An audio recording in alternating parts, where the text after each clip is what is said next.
I'm Alex Villarreal with the VOA Special English Economics Report. Egypt is the biggest of the nations hit by recent protests in North Africa and the Middle East.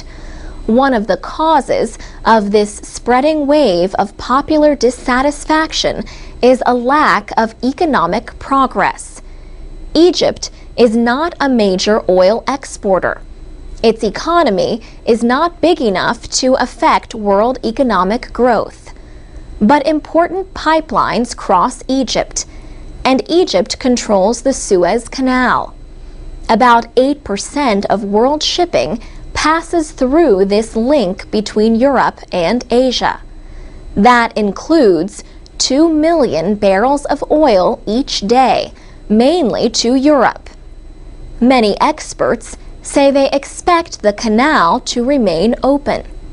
Still, concerns about the Suez have pushed oil prices to their highest levels since 2008. Fariborz Gadar heads the Center for Global Business Studies at Penn State University. He says poverty in Egypt remains high, up to 40% in some areas. Yet Egypt is not alone. Foreign investors worry about corruption, mismanagement, and security problems across North Africa and the Middle East. Every year, millions of young people enter the job market. Populations are young and growing fast. In Egypt, the economy grew about 5% last year, too little growth to create enough jobs. Fariborz Gadar says the United States in a good year creates fewer than 2 million jobs. He says Europe and the U.S. together generate 3 million jobs. Middle Eastern countries have to generate up to 8 million jobs just to keep their youth employed. Fariborz Gadar says protests could spread to bigger economies. He says the mismanagement of the Iranian economy could cause protests by the Iranian population because food prices and inflation are increasing.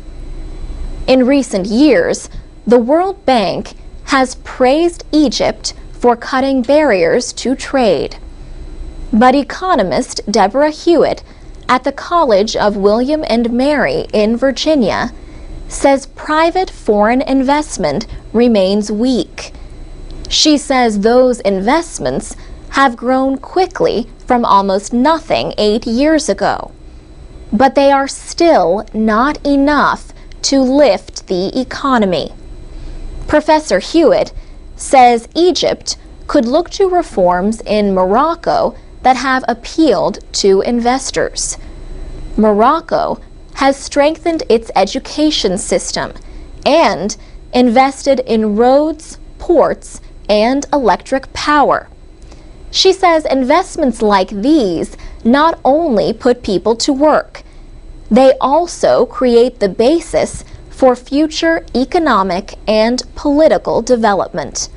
For VOA Special English, I'm Alex Villarreal.